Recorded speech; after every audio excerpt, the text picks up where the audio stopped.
నమస్తే, welcome to Shri media. నేను మీ విష్ణుప్రియ. క్రోధినామ సంవత్సరం, ఈ ఉగాది క్రోధినామ సంవత్సరం అనే పేరుతో మన ముందుకు వస్తుంది. ఈ సంవత్సరంలో 12 రాశుల వాళ్ళకి ఎలా ఉంది, రాశి ఫలితాలు ఎలా ఉన్నాయి ఇప్పుడు తెలుసుకుందాం.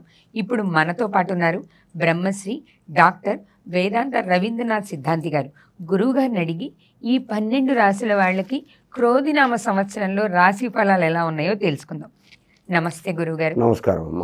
రాశి ఫలాల్లో ప్రస్తుతం సింహరాశికి క్రోధినామ సంవత్సరం, ఈ ఉగాది క్రోధినామ సంవత్సరంలో ఎలా ఉందో తెలుసుకుందాం.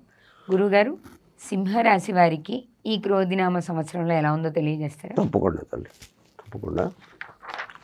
సింహరాశి వారికి ఈ సంవత్సరం వాళ్ళ అక్షరాలు మకా నక్షత్రం 1, 2, 3, 4 పాదాలు, మకా, పుబ్బ, ఉత్తర పాదం, సింహం. ఓకే. మక, మా, మీ, ము, మే అనే అక్షరాలు. తర్వాత పుబ్బ నక్షత్రం మో, టా, టీ, టు అనే అక్షరాలు ఒకటి. తర్వాత ఉత్తర ఫాల్గున్లో టే అనే అక్షరం ఒకటి. తర్వాత ఇవన్నీ చూసుకున్నట్టయితే ఇంగ్లీష్లో ఎంటీ, ఎంటీ అంటే ఎంటీ కాదు, ఎంటీ ఈ అక్షరాలకు సంబంధించి. తర్వాత ఇంకొకటి ఏంటంటే వీళ్ళకు దీంట్లో ఎం, తర్వాత టీ ఎక్కువ ఇవే ఉన్నాయి. ఫస్ట్ లెటర్స్ ఉన్న వాళ్ళకు కూడా సింహరాశికి సంబంధించినటువంటి వాళ్ళు. ఇక వీళ్ళకు ఆదాయం చూసినట్టయితే 2, వ్యయం 14. 2 రూపాయల సంపాదన అంటే 14 రూపాయలు ఖర్చు ఉంది. రాజపూజ్యం 2, అవమానం 2 సమానంగా ఉన్నాయి. ఇక గ్రహగతులు పరిశీలించినట్టయితే ఈ సంవత్సరం అంతా కూడా రాజయోగవంతంగా ఉంది. ఏ పని తలపెట్టినో విశేషంగా పూర్తి చేస్తారు. కుటుంబ విషయాలు కొంత చికాకు గురి చేస్తాయి. ఎందుకు కుటుంబ విషయాలు చికాకులకు గురి చేసే అవకాశం ఉందంటే వీరిపైన కొంత బాధ్యత ఉంటుంది. అంటే ఏదైనా అన్నదమ్ముల, చెల్లెళ్ళ సోదరిమణుల వివాహాలు, దానివల్ల కొంత అప్పు చేయడం అంటే ఇప్పుడు తను గ్యారంటీగా ఉండాల్సిన అవసరం ఉంటుంది. ఇప్పుడు ఇంటికి పెద్ద కొడుకునే గ్యారంటీ అడుగుతారు, చిన్న కొడుకుని అడగరు. ఎందుకంటే వాడు ఇంకా ఎదగాలి కదా. కాబట్టి అలాంటి గ్యారంటీలు ఎక్కువగా ఈ సింహరాశి వాళ్ళు, పెద్ద కొడుకులుగా ఉన్న వాళ్ళు తీసుకోవాల్సిన అవసరం ఉంది. కాబట్టి కొంచెం ఇక తప్పదు, అది చేయాల్సిందే. అదొకటి. తర్వాత ఇంకొకటి ఏమిటంటే ఇక బంధువర్గం నుండి సామాన్య సహకారమే అందే అవకాశం ఉంది. అంటే తియ్యటి మాటలతో పంపిస్తారు. ఒకవేళ అయితే చూద్దామండి, మీరు అనే 1,00,000 కంటే మేము 2 లక్షలు ఇస్తాము అట్లా అన్నట్టు మాట్లాడి చివరికి ఆ 1,00,000 కూడా ఇవ్వరు.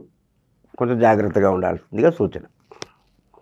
ముఖ్యంగా బంధువులను చాలా తక్కువగా నమ్మండి ఈ సంవత్సరం డబ్బు విషయంలో. తర్వాత గృహంలో మంగళ కార్యాలు నిర్వహిస్తారు.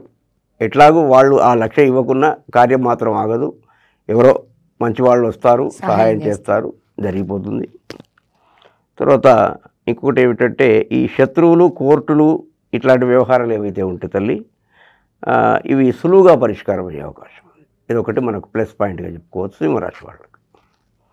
తర్వాత జీవిత భాగస్వామికి కొంత స్వల్పంగా అనారోగ్యం ఏర్పడే అవకాశం ఉంది. అనారోగ్యం అంటే ఇది ఏదో పెద్ద శస్త్రచికిత్సకో దేనికో దారితీసేది కాదు. కొంచెం ఇంట్లో ఏదైనా కార్యక్రమాలు చేయడం వలన మానసిక ఆందోళన ఎక్కువై దానివల్ల వచ్చే ఏదైనా చిన్న చిన్న వ్యాధులే ఇది తప్ప దీర్ఘకాలిక వ్యాధులు మాత్రం కావు, పెద్దవి కావు. తర్వాత ఇంకొకటి ఏమిటంటే అప్పుడప్పుడు కొంచెం వాహనాలను డ్రైవ్ చేయడంలో ఈ సింహరాశి వాళ్ళు జాగ్రత్తగా ఉండాల్సిన అవకాశం ఉంది. స్త్రీల కంటే ముఖ్యంగా పురుషులు ఎక్కువగా జాగ్రత్తగా తీసుకోవాల్సిన అవసరం ఉంది. ఎందుకంటే వీళ్ళు వెళ్ళే వాళ్ళు చక్కగా వెళ్తారు, కానీ ఎదురు వచ్చేవాళ్ళు కూడా చక్కగా రావాలి కదా. అట్లా ఇద్దరు సింహరాశి వాళ్ళైతే అప్పుడు ఇంకా ఇబ్బంది అది. తర్వాత ఇక ఇంకొకటి ఏమిటంటే వాళ్ళు చేసేటువంటి వృత్తులు, ఉద్యోగాల్లో కొంత శ్రమ ఉన్నప్పటికీ కూడా అందరి మన్ననలు పొందే అవకాశం ఉన్నది తల్లి. తర్వాత ఈ నిద్రలేమి వలన అంటే నిద్ర తక్కువగా ఉంటుంది ఈ సంవత్సరం వీళ్ళకి. ఎందుకు నిద్ర తక్కువగా ఉంటుందంటే ఆలోచనలు అధికమవుతాయి. ఆలోచనలు అధికం కావడం వల్ల నిద్ర తక్కువగా ఉంటుంది. దానివల్ల వీళ్ళలో బద్ధకం ఎక్కువగా అయ్యే అవకాశం, లేజినెస్ ఇంకాస్త పడుకుందాములే అనుకుంటాం, కానీ వాళ్ళు యాక్చువల్గా మగత నిద్ర. పిలిస్తే పలికే నిద్రను నిద్ర అనరు. పిలిస్తే పలకకూడదు, మనకేమి జ్ఞాపకం ఉండకూడదు. ఇంకొకటి కళలు కూడా పడకూడదు, దాన్ని నిద్ర అంటారు. కళలు పడ్డా నీకు ఎలా తెలిసింది అంటే సూక్ష్మ శరీరం ఉంది లోపల, అది గమనిస్తుంది. అట్లా కళ కూడా పడద్దు, అప్పుడు దాన్ని నిద్ర అంటారు. ప్రశాంతమైన నిద్ర. ప్రశాంతమైన నిద్ర. కాబట్టి కొంచెం నిద్ర విషయంలో వీళ్ళు జాగ్రత్తగా ఉండటం మంచిది. ఈ నిద్ర పట్టడం లేదు కదా అని ఏదో మాత్రలకు వేరే ఇతరత్ర వాటికి బానిసలు కాకుండా జాగ్రత్తగా ఉంటే ఇంకా మంచిది. ఇక ఏదైతే వ్యవసాయదారులు ఉంటారో వాళ్లకు అన్ని పంటలు కలిసి వచ్చి ఆదాయం పెరిగే అవకాశం ఉంది. వ్యవసాయం విషయంలో మాత్రం సింహరాశికి బాగా చెప్తున్నారు. విద్యార్థులు కోరుకున్నటువంటి విద్యలను పొంది సంతోషాన్ని కలిగి ఉంటారు. ఇప్పుడు కొందరికి ఉంటుందన్నమాట, ఒక లక్ష్యం ఉంటుంది, నేను ఫలానా దాంట్లో పాస్ కావాలి, ఆ లక్ష్యాలను వాళ్ళు చేరుకునే అవకాశం ఉంటుంది. అట్లా ఇప్పుడు ఒక అబ్బాయి ఉన్నాడు, నేను కార్పొరేషన్ లా చేయాలి, నాకు దాంట్లో సీట్ రావాలి, వచ్చేస్తుంది. అట్లా అలా ఇంకొకటి ఏమిటంటే మిగతా ఇక మద్యం విక్రేతలకు, ఈ షూ మార్ట్ వాళ్లకు, ఈ ప్రతి సంబంధించింది అంటే ఈ వస్త్ర వ్యాపారాలకు ఎందుకు బాగుంటుంది అంటే ఇక్కడ ప్రతి కూడా ఎక్కువ శాతం అమ్ముడుపోతుంది.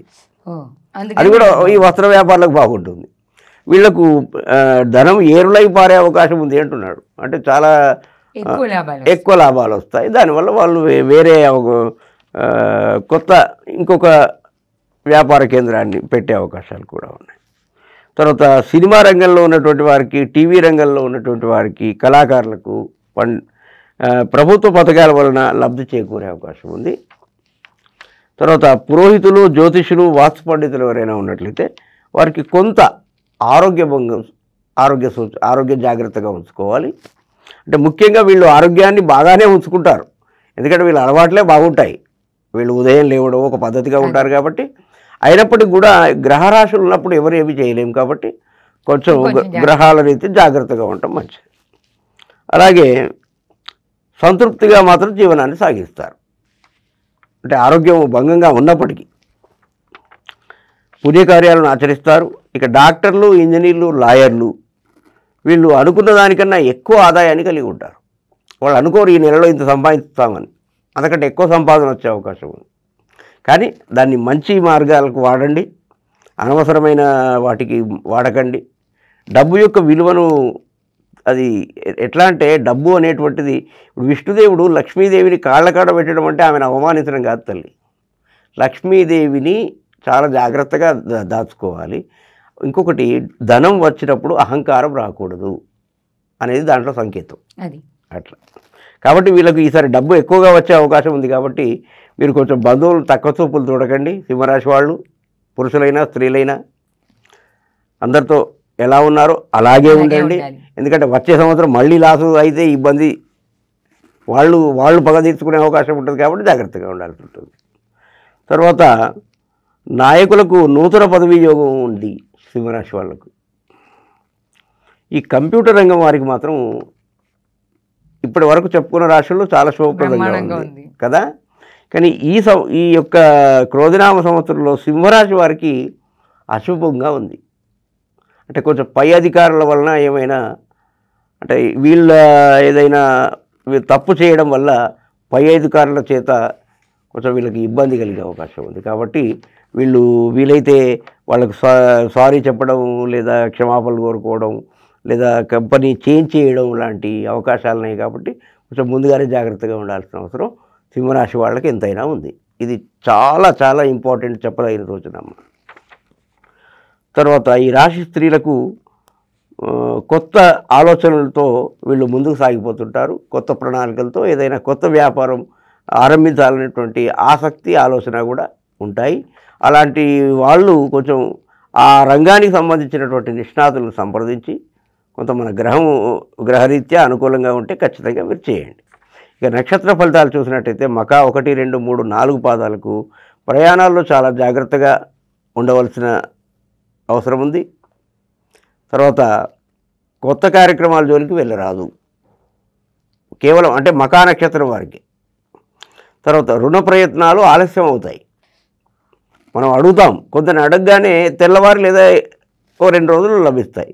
కానీ వీళ్ళకు 15 రోజులు 20 రోజులు పట్టే అవకాశం ఉంది మకా నక్షత్రం వారికి. కాబట్టి కొంచెం జాగ్రత్తగా ఉండాలి. పట్టుదలతో కార్యాలు చివరికి సాధిస్తారు. 20 రోజులైనా తిరిగి సాధిస్తారు వీళ్ళు. ఇక పుబ్బ 1, 2, 3, 4 పాదాల వారికి వృత్తి ఉద్యోగ రంగాల్లో ఊహించని అభివృద్ధి ఉంటుంది. తర్వాత కొత్త కార్యక్రమాలు ప్రారంభిస్తారు. ఆకస్మిక ధనలాభం ఉంటుంది అనుకోకుండా. తర్వాత ఆత్మీయుల సహకారం సంపూర్ణంగా ఉంటుంది. ఆరోగ్యం పట్ల కొంచెం శ్రద్ధ జాగ్రత్త తీసుకోవాలి. ఇక ఉత్తర 1వ పాదం వారికి శుభకార్యం ధనవ్యయమయ్యే అవకాశాలు ఉన్నాయి. శుభకార్యం అవుతుంది కాబట్టి ధనవ్యయమేలాగా అవుద్ది. అంతేగా తల్లి. ప్రయాణాలు వాయిదా వేసుకోవడం మంచిది. అంటే దూర ప్రయాణాలు ఊరికే ప్రయాణాలు ఉంటాయి. కొన్ని వాయిదా వేసుకోవాలి. కొన్ని తప్పని పరిస్థితుల్లో అయితే వెళ్ళాలి. తర్వాత రుణ ప్రయత్నాలు ఫలిస్తాయి. అయితే రుణ ప్రయత్నాలు ఫలిస్తాయి అని చెప్తున్నాం కాబట్టి రుణ ప్రయత్నాలు ఎలాగో ఫలిస్తాయని అన్ని రుణాలు చేయకండి. అది తృణమై అంటే గడ్డిపోతుంది. తృణం అంటే అది కొంచెం అయ్యి అది పెద్ద మహా వటవృక్షం అవుతుంది, మర్రి చెట్టు అవుతుంది మరి వచ్చే సంవత్సరానికి. కాబట్టి తక్కువగా చేయండి. ఇక మిగతా విషయాలు ఏమిటంటే రుణ ప్రయత్నాలు ఫలిస్తాయి. ఆత్మీయుల సహకారాలకై వేచి ఉంటారు. అధికారులతో సఖ్యత లోపిస్తుంది. మనకంటే పై అధికారులు ఎవరైనా ఉంటే వారితో ఊరికే అంటే అసలు కారణం తెలియదు కానీ ఏదో కొంత లోపం అయితే ఇద్దరి మధ్యలో ఏర్పడే అవకాశం ఉంది. లేదా మూడో వ్యక్తి ఎంటర్ అయ్యి ఏదైనా చెప్పే అవకాశం కూడా ఉంది. అట్లా కూడా కొంచెం దూరం అయ్యే అవకాశం ఉంది. జాగ్రత్తగా ఉండాలి. స్త్రీల మూలకంగా లాభం ఉండే అవకాశం ఉంది. పేరు ప్రతిష్టలు లభించే అవకాశం ఉంది. ఉత్తర నక్షత్రం 1వ పాదం వారికి వీరు ఆచరించవలసిన శాంతులు మకా నక్షత్రం 1వ పాదం వారికి బుధ శుక్రులకు బుధవారము శుక్రవారము, తర్వాత మకా నక్షత్రం 2వ పాదం వారికి బుధ శనివారము, బుధ శని గ్రహాలకు, అలాగే మకా 3వ పాదం వారికి రాహు శుక్రగ్రహానికి శనివారము శుక్రవారం రోజున, అలాగే మకా 4వ పాదం వారికి కేతువు గురువుకు మంగళవారం గురువారం రోజున, పుబ్బా నక్షత్రం రాహు శుక్రగ్రహాలకు శనివారం శుక్రవారం రోజున, అలాగే పుబ్బా 1వ పాదానికి రాహు శుక్రుడికి చెప్పాను కదా ఇది పుబ్బా 2వ పాదం వారికి రవి శుక్ర అంటే ఆదివారము శుక్రవారము, పుబ్బా 3వ పాదం వారికి కుజ శని మంగళవారము శనివారం రోజున, పుబ్బా 4వ పాదం వారికి బుధ రవి బుధగ్రహం రవిగ్రహం బుధవారము ఆదివారం, అలాగే ఉత్తర 3వ పాదం వారికి బుధుడు శని అంటే బుధవారం శనివారము తగు శాంతులు జరిపించుకున్నట్లయితే ఈ యొక్క క్రోధినామ సంవత్సరం అంతా కూడా చాలా ఆనందంగా ఉండే అవకాశం ఉంది. ధన్యవాదాలు గురుగారు.